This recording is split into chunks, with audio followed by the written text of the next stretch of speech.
Hello friends, आपका मेरे YouTube channel exam के लिए में स्वागत है। इस वीडियो में गेट एग्जामिनेशन 2021 का जनरल एप्टीट्यूड का पेपर सॉल्व किया जा रहा है, जो कि मैकेनिकल इंजीनियरिंग ब्रांच से है।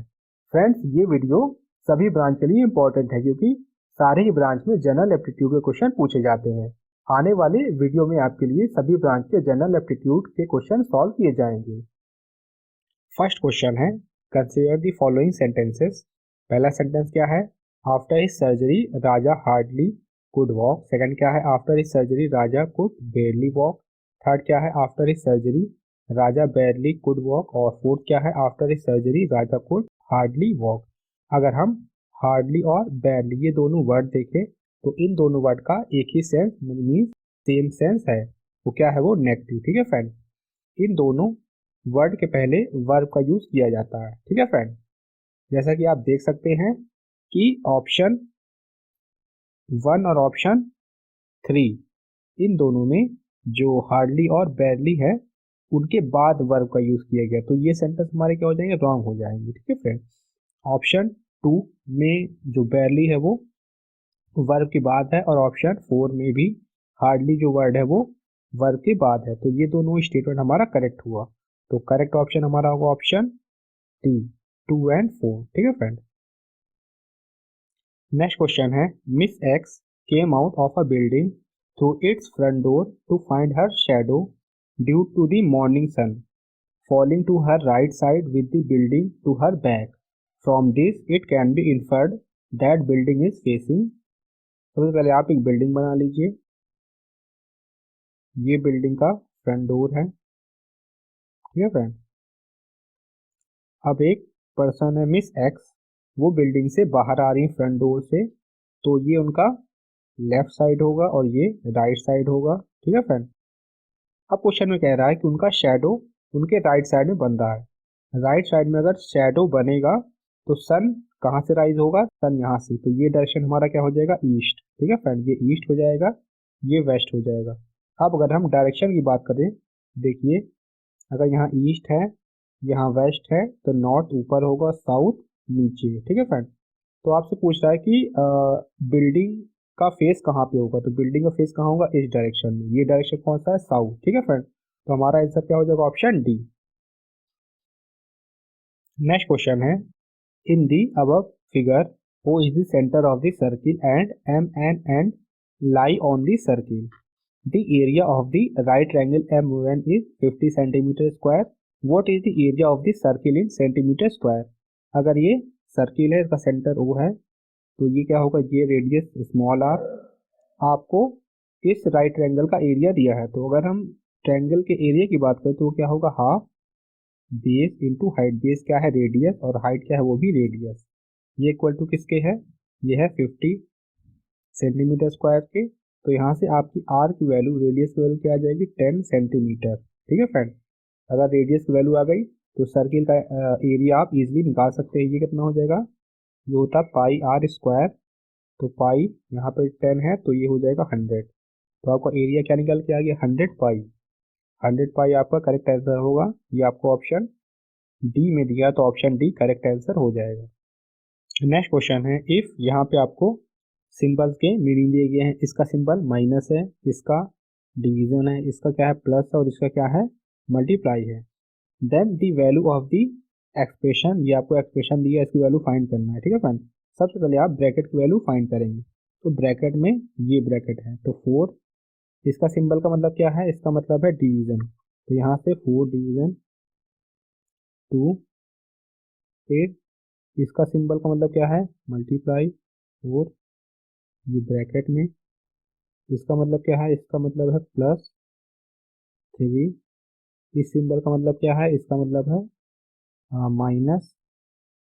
-2, और इसका मतलब क्या है? प्लस। ठीक है फ्रेंड, तो इजीली आप सॉल्व कर लेंगे। 2 माइनस 3 प्लस ये क्या आ जाएगा? ये 2 इंटू 4, ये आपकी वैल्यू 2 माइनस 3 प्लस 8, ये आपका आ जाएगा 10 माइनस 3, ये वैल्यू आपकी क्या आ जाएगी? 7। तो 7 आपका करेक्ट आंसर है। ये आपको कहाँ दिया? ऑप्शन डी में, तो ऑप्शन डी करेक्ट आंसर होगा। नेक्स्ट क्वेश्चन है, the increased consumption of leafy vegetables in the recent months is a clear indication that the people in the state have begun to lead a healthy lifestyle.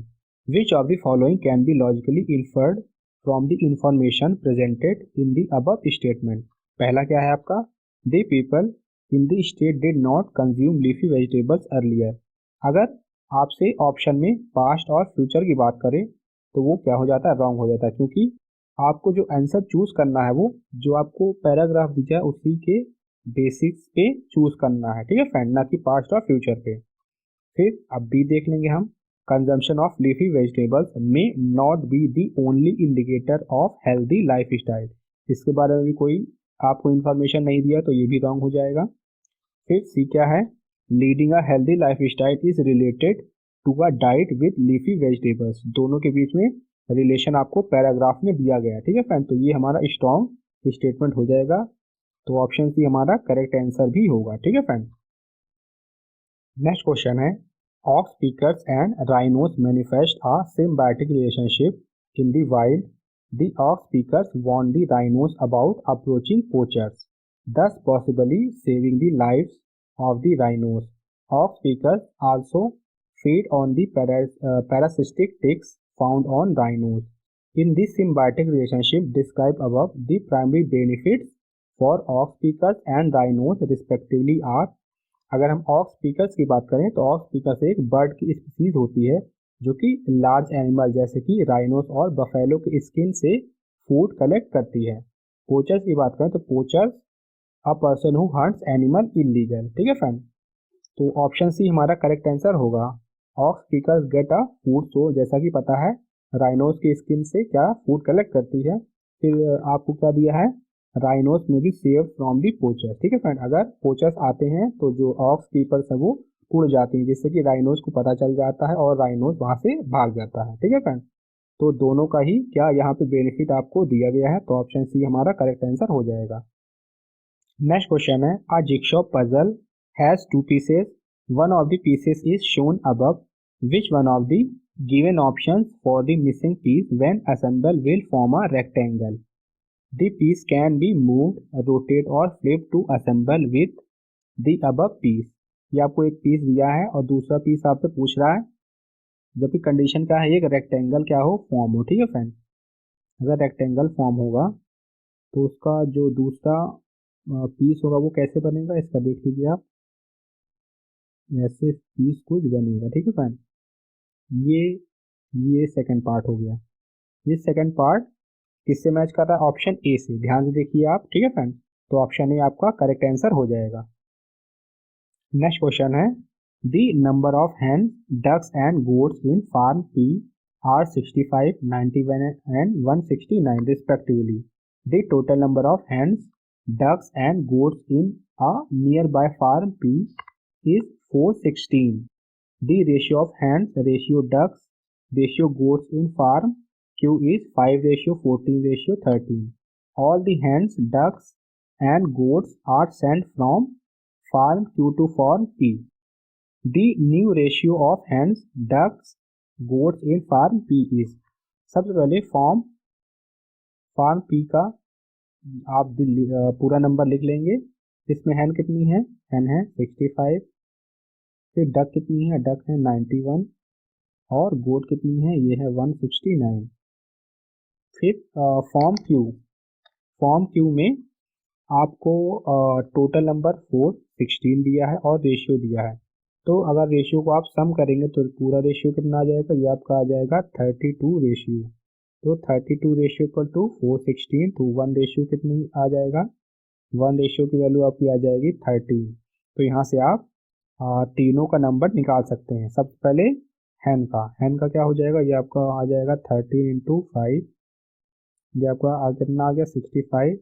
फिर duck का कितना आ जाएगा? 13 × 14, ये आपको कितना आ गया? 182। फिर गोट का 13 × 13, ये आपको कितना आ गया? 169। तो ये फॉर्म क्यू का है। तो फॉर्म क्यू से फॉर्म पी में ये सब भेज दिए जाते हैं, तब आपसे रेशियो पूछ रहा है। तो आपको इजीली इन तीनों को सम कर लेना है।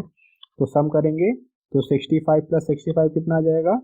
आपका 130 फिर 182 प्लस 91, ये आपका कितना आ गया 273।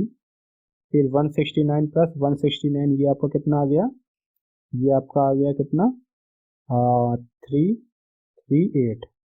तो रेशियो आप इजीली निकाल लेंगे, तो आपका रेशियो हो जाएगा 10, रेशियो 21, रेशियो 26। ठीक है फ्रेंड, ये रेशियो आपको कहाँ दिया है, ऑप्शन सी में, ध्यान से देखिए। तो ऑप्शन सी आपका करेक्ट आंसर हो जाएगा।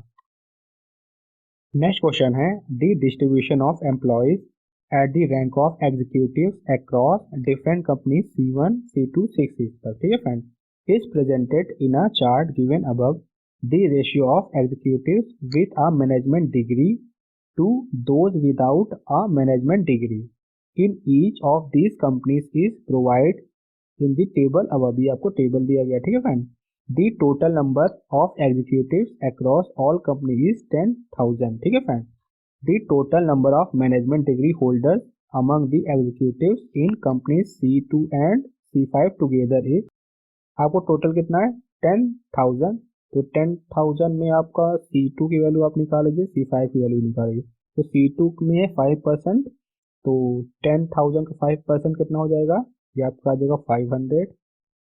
अब इसी तरह C5 के लिए 20% कितना हो जाएगा, ये आपका आ जाएगा 2,000। ठीक है फ्रेंड, तो अगर C2 के लिए देखें तो C2 के लिए रेशियो कितना है 1:4 का, तो 5 रेशियो कितना है 500।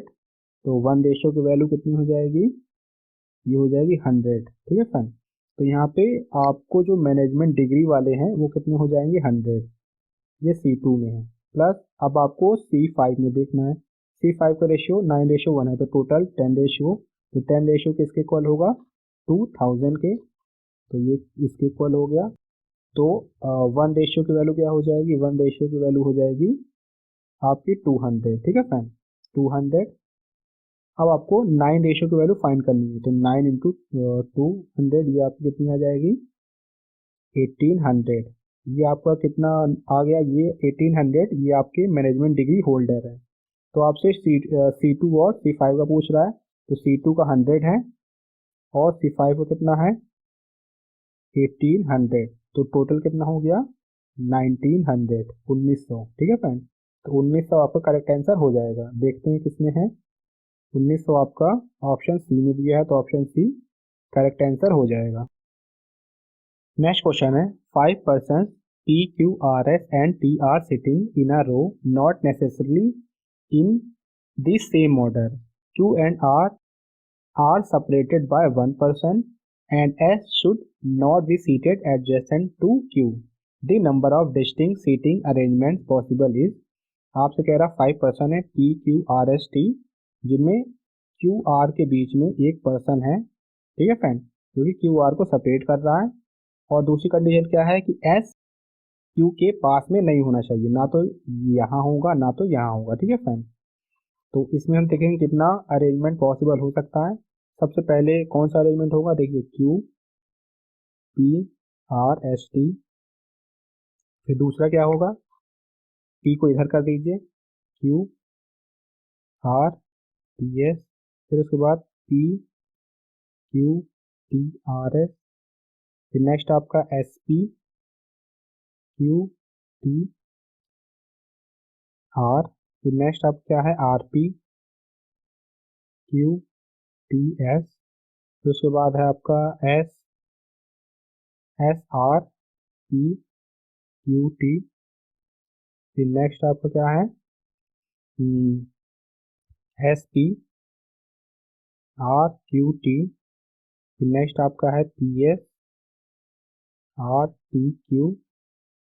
कितने हो गए आपके 6 to 8, 8 हो गए। फिर 9 क्या होगा Q, T, R, S, P। फिर Q, T, R, P, S। आपको इंटरचेंज करते जाना है, जिससे आपका अरेंजमेंट निकलता जाएगा। फिर नेक्स्ट आपको क्या है T, Q, P, R, S। फिर उसके बाद आपका S, T, Q, P, R। फिर नेक्स्ट क्या है R, T, Q, P, S। फिर नेक्स्ट आपका क्या आएगा S R T Q P, फिर नेक्स्ट आपको क्या आ जाएगा, S T R P Q, फिर नेक्स्ट में लास्ट में वो क्या आ जाएगा, T S R P Q. कितने अरेंजमेंट आपके आ गए, 16। ठीक है फ्रेंड, तो आपका करेक्ट आंसर क्या होगा, ऑप्शन डी 16। अब हम सेट 2 के एप्टीट्यूड के क्वेश्चन सॉल्व करेंगे जो कि आफ्टरनून सेशन में हुआ था। फर्स्ट क्वेश्चन है 5 persons P Q R S and T are to be seated in a row all facing in the same direction but not necessarily in same order. P and T cannot be seated at either end of the row. P should not be seated adjacent to S. R is to be seated at the second position from the left end of the row. The number of distinct seating arrangement possible is। आपसे क्या कह रहा है कि P और T last में नहीं होने चाहिए और P के एडजसेंट S नहीं होना चाहिए। ठीक है फ्रेंड, ये दोनों कंडीशन नहीं होनी चाहिए। अब हम देखेंगे, और सेकंड पोजीशन पे R हमेशा रहेगा, तो R सेकंड पे कर देते हैं, first, third place, fourth, fifth. तो P T को हम यहाँ ले लेंगे और S को यहाँ ले लेंगे, Q को यहाँ ले लेंगे। पहला केस तो ये हो गया। अब दूसरे में R सेकंड पे रहेगा, तो यहाँ पे हम Q ले लें और यहाँ P ले लें और यहाँ T ले लें और यहाँ पे S ले लें। ठीक है फ्रेंड, फिर अगर हम तीसरे केस की बात करें तो तीसरा केस हम कैसे करेंगे, तीसरा केस हम देखिए, S R T P Q। ठीक है फ्रेंड, T को इधर ले आएँ और P को इधर ले आएँ। ये तीन ही केस बनेंगे, बाकी केस नहीं बनेंगे। ठीक है फ्रेंड, तो ये तीन सिटिंग अरेंजमेंट ही पॉसिबल है, तो हमारा करेक्ट आंसर क्या होगा, ऑप्शन बी। नेक्स्ट क्वेश्चन है, consider the following sentences. First sentence है, the number of candidates who appear for the GATE examination is staggering. अगर हम द नंबर ऑफ की बात करें तो द नंबर ऑफ ये क्या है, ये सिंगुलर है, तो इसमें सिंगुलर वर्ब का यूज होगा। इसमें वर्ब क्या यूज की गई है, इज, तो ये हमारा करेक्ट है। अब सेकंड सेंटेंस क्या है, a number of candidates from my class are appearing for the GATE examination. अगर हम अ नंबर ऑफ की बात करें तो ग्रामर रूल से अ नंबर ऑफ ये क्या है, ये प्लूरल है, तो इसमें प्लूरल वर्ब का यूज होगा। तो यहाँ पे प्लूरल वर्ब क्या यूज की गई है, आर, तो ये भी हमारा करेक्ट है। तीसरा क्या है, the number of candidates who appear for the GATE examination are, देखिए यहाँ पे प्लूरल वर्ब है तो मतलब ये रॉन्ग हो गया। फोर क्या है, a number of candidates from my class is appearing for the GATE examination, ये क्या है, यह प्लूरल, तो यहाँ पे प्लूरल वर्ब का यूज होना चाहिए था, लेकिन यहाँ पे इसका यूज हुआ तो मतलब ये रॉन्ग है। तो हमारा स्टेटमेंट 1 करेक्ट है और स्टेटमेंट 2। ठीक है फ्रेंड, तो हमारा करेक्ट ऑप्शन क्या होगा, ऑप्शन ए। नेक्स्ट क्वेश्चन है, a digital watch x beeps every 30 seconds while watch Y beeps every 32 seconds. They beep together as 10 am. The immediate next time that they will beep together is। इस तरह के question में या फिर किसी field के around या फिर स्कूल की बेल, तीनों केस में हम क्या लेते हैं, एलसीएम। ठीक है फ्रेंड, तो यहाँ पे 30 का पहले हम फैक्टर में ब्रेक कर लेंगे, क्या हो जाएगा 2 3 इंटू 5, फिर 32 को ब्रेक कर लेंगे इसी तरह 2 की पावर 5। तो इन दोनों का अगर हम एलसीएम लें तो क्या हो जाएगा, ये हो जाएगा 2 की पावर 5 इंटू 3 इंटू 5, ये वैल्यू हमारी क्या आ जाएगी, 480 सेकेंड। ठीक है फ्रेंड, इसे आप मिनट में कन्वर्ट करेंगे तो क्या हो जाएगा, 8 मिनट्स। ठीक है फ्रेंड, तो इस वैल्यू को आप 10 AM में जोड़ लेंगे तो उस टाइम तो ये दोनों वॉच क्या होंगी, फिर से बीप करेंगी, तो कितना टाइम हो जाएगा, इसमें ऐड करेंगे तो टाइम हमारा हो जाएगा 10:08, 10:08। ये आपको कहाँ दिया है, ये आपको दिया ऑप्शन ए में, तो ऑप्शन ए करेक्ट आंसर हो जाएगा। नेक्स्ट क्वेश्चन है, इफ़ ये वैल्यू आपको 2 दी गई है, ये वैल्यू 3 है, ये वैल्यू 5 है, ये वैल्यू 10 है, देन द वैल्यू ऑफ, इसकी वैल्यू आपसे क्वेश्चन में पूछ रहा है। तो सबसे पहले हम इसे सिंप्लीफाई करेंगे। इसकी वैल्यू कितनी दी है आपको, इसकी वैल्यू दी है 2, फिर इसकी वैल्यू कितनी दी है आपको, ये आपको दी गई है 3। ठीक है फ्रेंड, तो यहाँ से वैल्यू फाइंड होके ये वैल्यू कितनी आ जाएगी, ये आ जाएगी 2/3। ठीक है फ्रेंड, 2/3 आ गई, और आपको ये वैल्यू कितनी दी है, ट्रायंगल ये वैल्यू आपको 5 दी गई है, तो इन दोनों इक्वेशन से आप वैल्यू फाइंड कर लेंगे। तो ट्रायंगल की वैल्यू आपकी क्या आ जाएगी, 2 आ जाएगी, और सर्किल के अंदर डॉट की वैल्यू क्या आ जाएगी, 3। ठीक है फ्रेंड, ये वैल्यू आ गई। तो यहाँ से आप प्लस की वैल्यू निकाल लेंगे और मल्टीप्लाई की वैल्यू निकाल लेंगे। ठीक है फ्रेंड, तो प्लस की वैल्यू आपकी क्या आ जाएगी, प्लस की वैल्यू आपकी आ जाएगी 6, और मल्टीप्लाई की वैल्यू क्या आ जाएगी 5। ये दोनों वैल्यू आ गई, तो इसको आप इजीली सॉल्व कर लेंगे। कितना आ जाएगा, 6 माइनस 5 का होल स्क्वायर, तो ये वैल्यू क्या आ जाएगी 1। ठीक है फ्रेंड, तो ऑप्शन बी करेक्ट आंसर हो जाएगा। नेक्स्ट क्वेश्चन है, the front door of mister x house faces east. Question पढ़ने के साथ साथ हम फिगर बना लेंगे। सबसे पहले आप डायरेक्शन ले लीजिए, ईस्ट है, वेस्ट, नॉर्थ, साउथ। अब मिस्टर एक्स का हाउस, इसका फेस कहाँ, ईस्ट डायरेक्शन में फ्रंट डोर है। ठीक है फ्रेंड, फिर आपसे क्या कह रहा है, mister X leaves the house walking 50 metre straight from the back door that is situated directly opposite to the front door. Front door के अपोजिट में, मतलब इस डायरेक्शन में कौन सा होगा, ये होगा वेस्ट डायरेक्शन। ठीक है फ्रेंड, यहाँ से 50 मीटर गए, ये डिस्टेंस कितनी है 50 मीटर। फिर उसके बाद ही then turns to his right, तो राइट डायरेक्शन कहाँ होगा, इधर। ठीक है फ्रेंड, ये राइट होगा, ये लेफ्ट होगा, ये राइट डायरेक्शन है, ये left direction. Walks for another 50 metre, 50 metre, ये डिस्टेंस 50 मीटर, और यहाँ पे स्टॉप हो गए। ठीक है फ्रेंड, इस पॉइंट पे। The direction of the mister X is now located at with respect to starting point is, ये स्टार्टिंग पॉइंट है और ये क्या स्टॉप है। तो इस ये डायरेक्शन क्या होगा, ये ईस्ट है, ये वेस्ट है, ये नॉर्थ है, ये साउथ है। तो ये डायरेक्शन क्या होगा, ये वाला, ये डायरेक्शन होगा नॉर्थ वेस्ट। ठीक है फ्रेंड, देखिए, तो हमारा करेक्ट आंसर क्या होगा, option D, north west. Next question है, यहाँ से 2 मार्क्स के क्वेश्चन स्टार्ट हो गए। क्या दिया आपको, given below are 2 statement first and second and 2 conclusion first and second. Statement 1 क्या है, all entrepreneur are wealthy. Statement 2 क्या है, all wealthy are risky seekers. तो सबसे पहले हम एंटरप्रेन्योर बनाएंगे ई, ऑल एंटरप्रेन्योर क्या है, वो वेल्दी है, तो वेल्दी का ऊपर होगा ये। फिर सेकंड क्या है, all wealthy are risk seeker, तो रिस्क सीकर क्या होगा, इसके और ऊपर, ये होगा रिस्क सीकर। अब इसका कंक्लूजन क्या दिया आपको, कंक्लूजन फर्स्ट क्या है, all risk seekers are wealthy, means all risk seeker are wealthy. ये हमारा रॉन्ग हुआ, क्योंकि ये ऑल नहीं होगा, ये सम होगा, तो ये वाला हमारा रॉन्ग हो गया।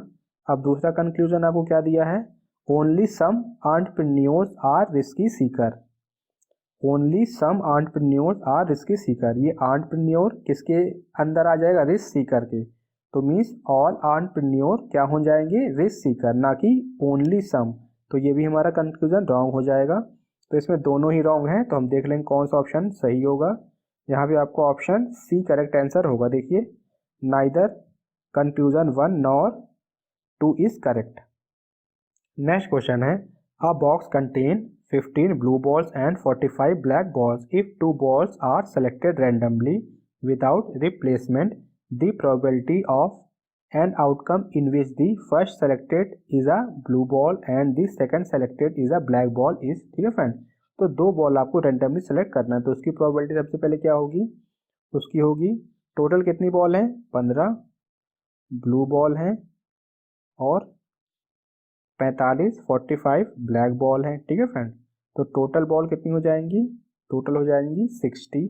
तो 60 में से आपको 2 बॉल सेलेक्ट करना है रेंडमली, तो उसकी प्रोबेबिलिटी ये होगी।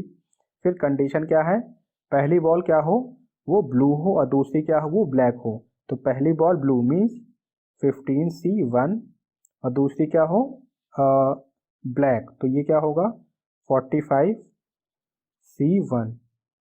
तो इसको सॉल्व कर लेंगे तो आपका वैल्यू क्या आ जाएगी, 45 अपॉन में 236, ये आपका आंसर आ गया। ये आपको कहाँ दिया है, ये आपको दिया ऑप्शन बी में, तो ऑप्शन बी करेक्ट आंसर हो जाएगा।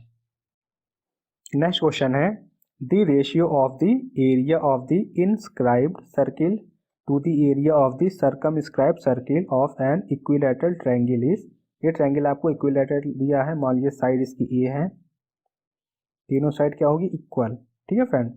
तो इसका एरिया क्या होगा, एरिया होगा हमारा √3/4 ए स्क्वायर, ये ट्रायंगल का एरिया होता है। अब अगर इक्विलैटरल ट्रायंगल के अंदर कोई सर्किल बना है जिसकी जो कि ट्रायंगल के सभी साइडों को टच करता है, तो उसका रेडियस की वैल्यू क्या होती है, मान लीजिए रेडियस r1 है, तो r1 की वैल्यू हमारी क्या निकल के आ जाती है, इसका डायरेक्ट फॉर्मूला होता है क्या है, a/2√3, ठीक है फ्रेंड।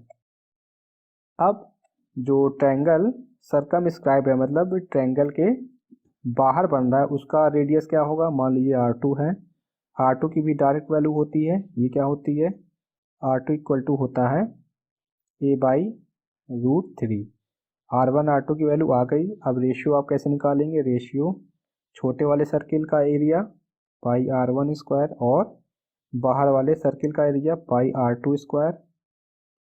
तो पाई से पाई कैंसिल आउट, तो आपका यहाँ पे क्या आ गया, r1/r2 का स्क्वायर, ये रेशियो निकल के आ गया। अगर r1 से r2 को आप डिवाइड करेंगे तो √3 से √3 कैंसिल आउट, a से 1 कैंसिल आउट, तो आपको क्या बचेगा 1/2 पावर क्या हो जाएगी 2, तो ये वैल्यू आपको क्या आ जाएगी 1/4। तो आपका रेशियो क्या आ गया 1/4। तो 1/4 आपको कहाँ दिया है, ये आपको दिया ऑप्शन सी में, तो ऑप्शन सी करेक्ट आंसर हो जाएगा। नेक्स्ट क्वेश्चन है, consider a square sheet of side 1 unit. पढ़ने के साथ साथ हम फिगर भी बना लेंगे। एक स्क्वायर है, उसका साइड कितना है 1 यूनिट, ठीक है फ्रेंड। फिर उसके बाद क्या कह रहा है, this sheet is first folded along the main diagonal, ये मेन डायगोनल है, इसके अलोंग में क्या करता है फोल्ड, तो इसका व्यू आपको कैसे दिखेगा, इसका व्यू आपको कुछ ऐसे दिखेगा ट्रायंगल की तरह, ठीक है फ्रेंड, ये पहली बार फोल्ड करने पे, ठीक है फ्रेंड। फिर उसके बाद क्या कह रहा है, this is followed by a fold along it's line of symmetry. अब इसके लाइन ऑफ सिमेट्री कहाँ होगी, ये, ठीक है फ्रेंड। इसके अलोंग आपको फिर से फोल्ड करना है, तो आपका व्यू कैसे दिखेगा, फिर से ये आपका व्यू ऐसे दिखेगा, ये, ठीक है friend. The resulting folded shape is again folded along its line of symmetry। इसको आपको फिर से फोल्ड करना है लाइन ऑफ सिमेट्री के रिस्पेक्ट में, तो लाइन ऑफ सिमेट्री कहाँ होगी, यहाँ पे, तो इसको आप फोल्ड करेंगे तो आपका फाइनल शेप कैसे दिखेगा, फाइनल शेप आपका ऐसे दिखेगा, ठीक है फ्रेंड। ये वाली जो साइड है वो कितनी हो जाएगी, हाफ, और ये वाली साइड भी हाफ हो जाएगी। तो इसका एरिया आपसे पूछ रहा है, तो एरिया कैसे निकालेंगे, ये ट्रायंगल है, तो ट्रायंगल का एरिया क्या होता है हाफ इंटू बेस कितना है 1/2 इंटू हाइट कितनी है 1/2, तो ये वैल्यू आपकी क्या आ जाएगी, ये आ जाएगी 1/8। तो करेक्ट आंसर आपका क्या आ गया, ऑप्शन बी, ठीक है फ्रेंड। इसको आप डायरेक्ट भी सॉल्व कर सकते हैं। फर्स्ट बार अगर फोल्ड करेंगे, ये सेकंड है, तो सेकंड में फोल्ड करने पे एरिया हाफ हो जाएगा, फिर से फोल्ड करेंगे तो एरिया 1/4 हो जाएगा, फिर लास्ट में फिर फोल्ड करेंगे तो एरिया का हो जाएगा इसका आधा 1/8। तो डायरेक्ट भी आप सॉल्व कर सकते हैं। नेक्स्ट क्वेश्चन है, the world is going through the worst pandemic in the past 100 years। The air travel industry is facing a crisis as the resulting quarantine requirement for travellers led to weak demand. In relation to the first sentence above, what does the second sentence do. तो option हम देख लेंगे, option a क्या है, restates an idea from the first sentence, मतलब कि first sentence को repeat कर रहा है, जबकि रिपीट नहीं कर रहा है ना, तो ये हमारा रॉन्ग है। बी क्या है, second sentence entirely contradict the first sentence, second sentence first sentence को कॉन्ट्राडिक्ट नहीं कर रहा है, तो ये भी रॉन्ग हो जाएगा। सी क्या है, दी टू स्टेटमेंट्स आर अनरिलेटेड, जबकि एक दूसरे से रिलेट कर रहे हैं, तो ये भी रॉन्ग है। तो लास्ट में ऑप्शन डी बचा, तो यही हमारा करेक्ट आंसर हो जाएगा, ठीक है फ्रेंड। ये क्या दिया, states and effect of the first sentence, ये आपको फर्स्ट सेंटेंस दिया और उसका इफेक्ट क्या दिया सेकंड सेंटेंस, जो कि सही भी है, ठीक है फ्रेंड।